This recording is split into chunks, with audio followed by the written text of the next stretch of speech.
नमस्कार दोस्तों, कैसे हैं आप? होप सभी अच्छे होंगे। अपना Madhya Pradesh admission and information YouTube channel पर आपका फिर से स्वागत है। अगर आप 12th क्लास के बाद बीटेक करने का सोच रहे हैं, वो भी मध्य प्रदेश के इंजीनियरिंग कॉलेज से, तो ये वीडियो आपके लिए। इस वीडियो को आप एंड तक जरूर देखिएगा। आज के इस वीडियो में मैं आपको मध्य प्रदेश के इंजीनियरिंग कॉलेज में बीटेक कोर्स के एडमिशन प्रोसेस के बारे में कंप्लीट जानकारी देने वाला हूँ। मतलब आज आपको A to Z कंप्लीट जानकारी मिलने वाली है।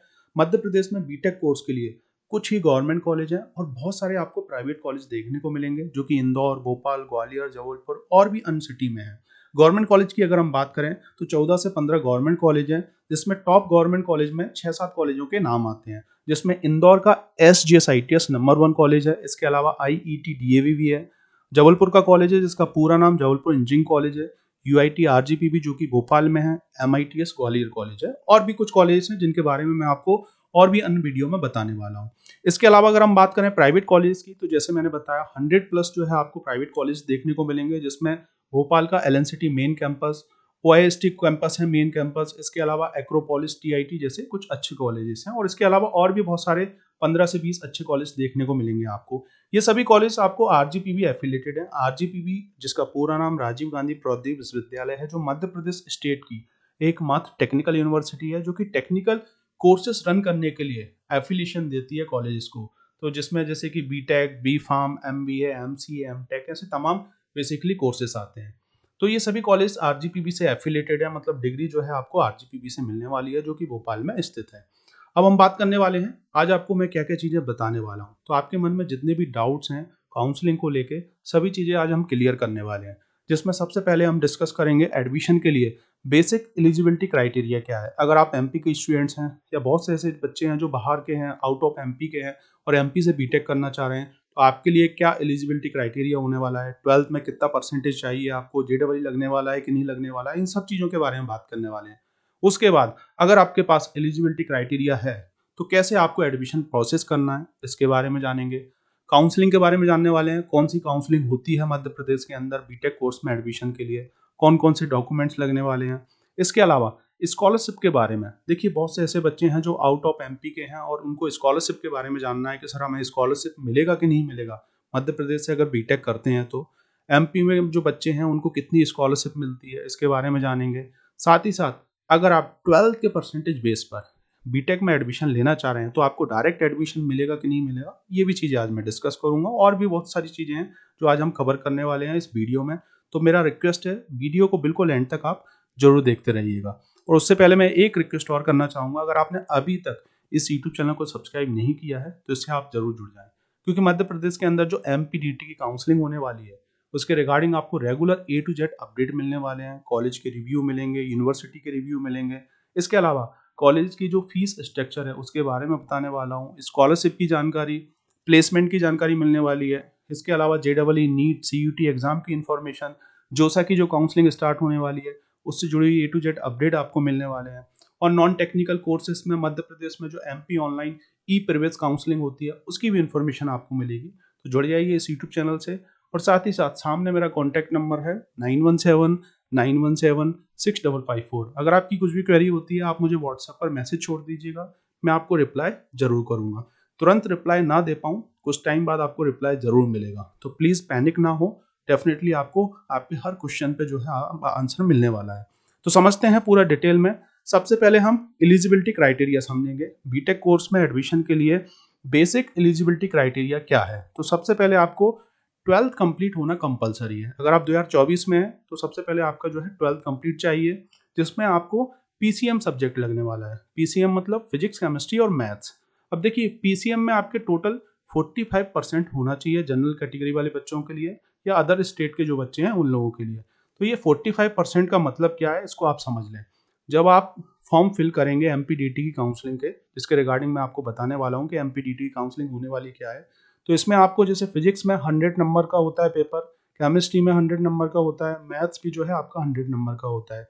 तो जो 300 टोटल नंबर है, इसमें आपके जो भी नंबर आते हैं, जैसे कि अराउंड आपका 240 नंबर आया, तो ये जो है 240 नंबर अगर आप डिवाइड करेंगे तो ये 45 से ज़्यादा है ना। तो ये आपका होना चाहिए। अगर कम हुआ तो आप फिर जो है पार्टिसिपेट नहीं कर पाएंगे। सेम टू सेम PCM में अगर 40% मार्क्स जिनके हैं, जो बच्चे जैसे कि MP के हैं, बेसिकली MP का डोमिसाइल है, मूल निवासी उनके पास है, कास्ट सर्टिफिकेट उनके पास है, इसके अलावा समग्र आईडी है, सभी चीज़ें हैं, सभी डॉक्यूमेंट्स हैं। तो फिर जो है आपके लिए जो क्राइटेरिया है वो 40 का होने वाला है, ओबीसी एससी एसटी कैटेगरी वाले बच्चों के लिए, और जनरल कैटेगरी वाले बच्चों के लिए 45 होना है। तो ये चीज़ आप समझ लें।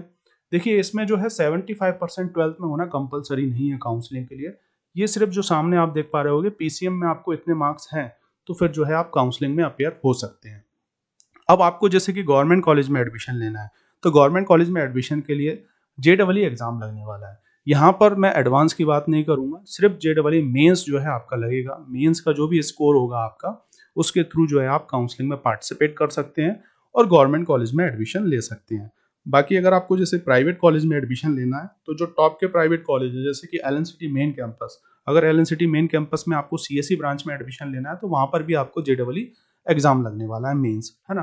बाकी कुछ बहुत सारे ऐसे कॉलेज हैं प्राइवेट कॉलेज जिसमें आपको जो है 12th के परसेंटेज बेस पर एडमिशन मिल जाएगा। बहुत सारे अच्छे कॉलेज भी हैं जिनमें 12th के बेस पे आपको एडमिशन मिल जाता है, लेकिन गवर्नमेंट कॉलेज में एडमिशन आपको जेडबलई के बेस पे ही मिलेगा। एक एग्जाम्पल की मदद से आज मैं आपको समझा देता हूँ। जैसे कि कोई स्टूडेंट्स हैं, फर्स्ट स्टूडेंट्स हैं यहाँ पर और एक सेकंड स्टूडेंट्स है। किसी बच्चे ने जैसे कि जेडबलई एग्जाम दे रखा है और उसका परसेंटाइल अराउंड जैसे कि 20 परसेंटाइल आया है और 12th में उस बच्चे का परसेंटेज अराउंड मान के चलूँ मैं 55 है ना। तो और दूसरा बच्चा जो है जिसका जेडबलई एग्जाम जो है जिसने नहीं दिया है और 12th में उसका परसेंटेज अराउंड 99% है, तो सबसे पहले प्रायोरिटी सीट अलॉटमेंट की इस बच्चे को दी जाएगी क्योंकि जेडबलई जो है ये इससे बड़ा होगा, है ना। तो इसने क्योंकि जेडबलई एग्जाम दिया ही नहीं है, इस चीज़ का आपको ध्यान रखना है। तो जेडबलई वाले बच्चे को पहले सीट अलॉट होगी। ये मैं आपको आगे भी बताऊंगा कि क्यों अलॉट होगी। तो ये चीज़ समझ में आगे होगी। इसके बाद हम जानने वाले हैं एडमिशन प्रोसेस के बारे में। तो जैसे कि आपने 12th पास कर लिया फिजिक्स केमिस्ट्री मैथ के साथ और जो भी बेसिक क्राइटेरिया आपने फुलफिल कर रखा है, जैसे कि पीसीएम में आपके 45% मार्क्स हैं और अगर आप एमपी के निवासी हैं तो आपके पास 40 होना चाहिए ओबीसी एससी एसटी वाले बच्चों के लिए। इसके अलावा आपने जेडबलई मेंस एग्जाम दे रखा है, आपका जो भी परसेंटाइल आया है उस परसेंटाइल के साथ जो है आप फिर आगे क्या करेंगे। देखिए आपके पास दोनों चीज़ें हैं। इसके बाद जो है आपको काउंसलिंग में भाग लेना होगा। ऐसा नहीं कि आपको डायरेक्ट जो है आपको एडमिशन मिल जाएगा, कॉलेज में गए और फॉर्म फिल कर दिया और एडमिशन हो गया। सबसे पहले आपको एक ऑनलाइन काउंसलिंग होती है जो कि मध्य प्रदेश गवर्नमेंट कराता है, जिसे हम एमपीडीटी की काउंसलिंग बोलते हैं। उसमें आपको पार्टिसिपेट करना पड़ता है।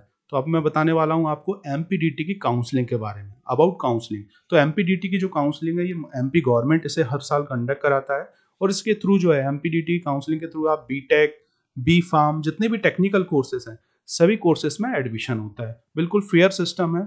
जिस बच्चे का मार्क्स अच्छा होगा उसको उतना अच्छा कॉलेज और उतनी अच्छी ब्रांच मिलेगी। तो इसमें करना क्या होता है, इसमें देखो प्रॉपर इसकी डेट आती है। जैसे ही आपका 12th का रिजल्ट आ जाएगा, एमपी बोर्ड का बेसिकली रिजल्ट मायने रखता है।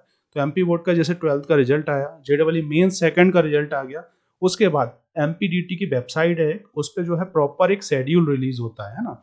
उस शेड्यूल के अकॉर्डिंग जो है आपको फॉर्म फिल करना होता है और फॉर्म फिल करने के लिए ये 3-4 बेसिक स्टेप होती हैं। सबसे पहले आपको रजिस्ट्रेशन करना होता है, पूरी डिटेल वगैरह डालना होती है। वहाँ से आप एक आईडी बनाते हैं, पासवर्ड जनरेट करते हैं। फिर चॉइस फिलिंग करना होती है। चॉइस फिलिंग में हमें कॉलेज सेलेक्ट करना होते हैं। मिनिमम 10 कॉलेज, मैक्सिमम आप कितने भी कॉलेज सेलेक्ट कर सकते हो, जिसकी फीस जो है डीईटी आपसे लेता है 1400-1500 रुपये अराउंड फीस लगती है। इसके अलावा फिर आपकी एक मेरिट लिस्ट होती है आपके जेडबलई और 12th के बेस पे, और उसी के बेस पे जो है सीट अलॉट होती है। सीट अलॉट जैसे ही हो जाएगी आपको जो है एक अलॉटमेंट लेटर मिल जाएगा यहाँ पर, और फिर आपको कॉलेज में जाके रिपोर्टिंग करना होती है। वहाँ पे आपको फीस और जो है डॉक्यूमेंट्स जमा करने होते हैं। इस टाइप से पूरी प्रोसेस होती है। तो ये प्रोसेस चलती है। जनरली एमपीडीटी की जो काउंसलिंग है ये 3 राउंड में कंप्लीट होती है। अराउंड 1 से 1.5 महीने ये पूरी काउंसलिंग चलती है, जिसमें फर्स्ट राउंड, सेकेंड राउंड और सीएलसी राउंड होता है। फर्स्ट राउंड में सिर्फ जिन बच्चों ने जेडबलई एग्जाम दे रखा है वही अपेयर होते हैं और उसी से गवर्नमेंट कॉलेज की सीट भरती है। सेकेंड कॉलेज में जेडबलई सेकेंड राउंड में जेडबलई और नॉन जेई वाले दोनों अपेयर होते हैं, लेकिन प्रायोरिटी जेडबलई वाले बच्चे को दी जाएगी। बाकी जिन बच्चों को जैसे प्राइवेट कॉलेज में एडमिशन लेना है तो वहाँ पर आसानी से 12th के परसेंटेज बेस पर एडमिशन हो जाता है। सीएलसी राउंड में भी सेम यही प्रोसेस होने वाली है। तो इस टाइप से पूरी एमपीडीटी की काउंसलिंग जो है प्रॉपर मध्य प्रदेश के अंदर होती है, जिसके रिगार्डिंग मैं आपको बहुत सारे अपडेट दूंगा, अलग से वीडियो दूंगा एमपीडीटी काउंसलिंग के रिगार्डिंग के कैसे क्या होता है। तो मेरा आपसे रिक्वेस्ट है इस यूट्यूब चैनल से आप जरूर जुड़ जाएं, क्योंकि आगे भी आपको बहुत सारी इन्फॉर्मेशन मिलने वाली है। डॉक्यूमेंट्स की अगर हम बात करें तो यहाँ पर जेडबलई का रिजल्ट लगने वाला है। इसके अलावा 10th 12th की मार्कशीट लगेगी। ये ओरिजिनल नहीं लगेगी, इसमें आपको फोटो कॉपी या रोल नंबर से काम चल जाएगा। एमपी डोमिसाइल, अगर आप एमपी के मूल निवासी हैं, कास्ट सर्टिफिकेट, इनकम सर्टिफिकेट, समग्र आईडी, ये सब एमपी वाले बच्चों के लिए है। इसके अलावा टीसी माइग्रेशन ओरिजिनल लगता है, इस चीज़ का आपको ध्यान रखना है, ओरिजिनल जमा होता है जब आप रिपोर्टिंग करेंगे। आधार कार्ड, फोटो लगेगा आपका, एमपीडीटी का अलॉटमेंट लेटर, ये काउंसलिंग के बाद आपको मिलता है, आप वेबसाइट से डाउनलोड कर सकते हैं। ऐसे और भी 2-4 डॉक्यूमेंट्स हैं, ये सभी डॉक्यूमेंट्स की ज़रूरत पड़ती है, लेकिन जब आप फॉर्म फिल करेंगे तब आपको 10th का रोल नंबर, 10th की मार्कशीट, मतलब बेसिकली मार्कशीट लगेगी, फोटोकॉपी आप उसको लेके फॉर्म फिल करेंगे। 12th का रोल नंबर, 12th के मार्क्स लगने वाले हैं, जेडबलई का जो रिजल्ट है, रोल नंबर डालेंगे आप। ऐसे उसके अलावा आप एमपी से हैं तो ये सब डॉक्यूमेंट्स आपको अपलोड करना पड़ते हैं और उनके नंबर डालना पड़ते हैं, वहाँ से वेरीफाइड होता है। मतलब आपको एक सेंटर है, सेंटर से वेरीफाइड होकर ही पूरी प्रोसेस होती है। इसके बाद अगर हम बात करें स्कॉलरशिप की, तो जो एमपी के बच्चे हैं उन्हीं को स्कॉलरशिप मिलती है। अदर स्टेट के जो बच्चे हैं कैटेगरी स्कॉलरशिप नहीं मिलेगी, जैसे कि ओबीसी, एससी, एसटी, ये स्कॉलरशिप आपको नहीं मिलने वाली अदर स्टेट के बच्चों को, क्योंकि आपके पास डॉक्यूमेंट्स ही नहीं होंगे। एमपी का मूल निवासी, डोमिसाइल, या अगर हम बात करें इनकम सर्टिफिकेट, जैसे हम आय प्रमाण पत्र भी बोलते हैं, इसके अलावा कास्ट सर्टिफिकेट लगने वाला है, समग्र आईडी, आधार कार्ड, ऐसे 4-5 डॉक्यूमेंट्स लगेंगे। तो ये डॉक्यूमेंट्स अगर आपके पास हैं तो आप ले सकते हैं, लेकिन डॉक्यूमेंट्स नहीं है तो नहीं ले पाएंगे, और ये डॉक्यूमेंट्स इतनी आसानी से नहीं बन पाते हैं।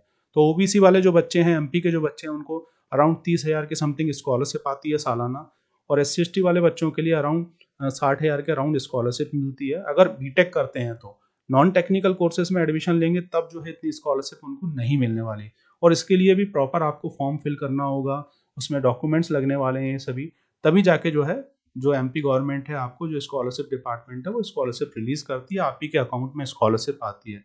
बाकी एससी एसटी वाले बच्चों के लिए आवास का भी जो है कुछ पेमेंट अलग से मिलता है। तो इस चीज़ का आप ध्यान रखें, अगर आप अदर स्टेट से हैं तो आपको स्कॉलरशिप नहीं मिलेगी। बाकी आपके स्टेट के जो रूल्स हैं उसके अकॉर्डिंग जो भी चीज़ें होती हैं वो अलग चीज़ है, लेकिन एमपी गवर्नमेंट जो है आपको स्कॉलरशिप नहीं देगी। तो ये आप समझ पाए होंगे। अब हम बात करें डायरेक्ट एडमिशन के बारे में, तो अगर आपके पास जैसे कि जेडबलई का रिजल्ट नहीं है, जेडबलई एग्जाम नहीं दिया है, तो आप प्राइवेट कॉलेजेस में सिर्फ आप एडमिशन ले पाएंगे, या कुछ ऐसी सीटें होती हैं जैसे कि प्राइवेट गवर्नमेंट कॉलेज में एडमिशन लेना है तो कुछ ऐसी ब्रांचें हैं जिनमें आपको एडमिशन मिल जाता है बिल्कुल लोअर ब्रांच में। बाकी अगर आप प्राइवेट कॉलेजों में जाना चाह रहे हैं, प्राइवेट कॉलेजों में भी जैसे टॉप के जो प्राइवेट कॉलेज हैं उनमें अच्छी ब्रांच लेना चाह रहे हैं, तो वहाँ पे भी जो है आपको जेडबलई मेंस का स्कोर कार्ड लगने वाला है। बाकी और भी बहुत सारे ऐसे कॉलेज हैं, जैसे कि अगर हम बात करें एमपी के अंदर 150 प्राइवेट कॉलेज हैं, अराउंड 150 प्राइवेट कॉलेज हैं, तो 150 में मान के चलिए आप 30 से 40 अच्छे कॉलेज माने जाते हैं, जो कि इंदौर, भोपाल, ग्वालियर और भी अन्य सिटी में हैं। तो उनके बारे में मैं आपको सेपरेट वीडियो दूंगा, top 5, top 10 private college for BTech, इस टाइप से अलग अलग वीडियो आपको मिलने वाले हैं। तो डेफिनेटली आप प्राइवेट कॉलेज में एडमिशन ले पाएंगे अगर आपने जेडबलई एग्जाम नहीं दे रखा है। तो होप आप इस वीडियो के माध्यम से बहुत सारी चीज़ों के बारे में जान पाए होंगे कि कैसे जो है मध्य प्रदेश के अंदर बीटेक कोर्स में एडमिशन मिलता है, काउंसलिंग के बारे में, स्कॉलरशिप के बारे में, तमाम चीज़ों के बारे में। तो मैं आपसे रिक्वेस्ट करूंगा जुड़ जाइए इस यूट्यूब चैनल से, regular A to Z update आपको मिलने वाली है आने वाले टाइम में। सामने मेरा कॉन्टैक्ट नंबर है, मेल आईडी है, कुछ भी चीज़ें हैं आप मुझे शेयर कर सकते हैं, डेफिनेटली मैं आपको रिप्लाई जरूर करूंगा। मैं ना तो कोई काउंसलर हूँ ना एजेंट हूँ, मैं खुद जो है मध्य प्रदेश के इंदौर शहर में प्रोफेसर हूँ, मैंने भी बीटेक कर रखा है, एमटेक है, पीएचडी रनिंग में है। तो इस ट्रस्ट के साथ आप मेरे साथ जुड़ सकते हैं। Thank you for watching this video. मिलते हैं नेक्स्ट वीडियो में कुछ और इन्फॉर्मेटिव वीडियो के साथ जो कि होगा आपके लिए हेल्पफुल।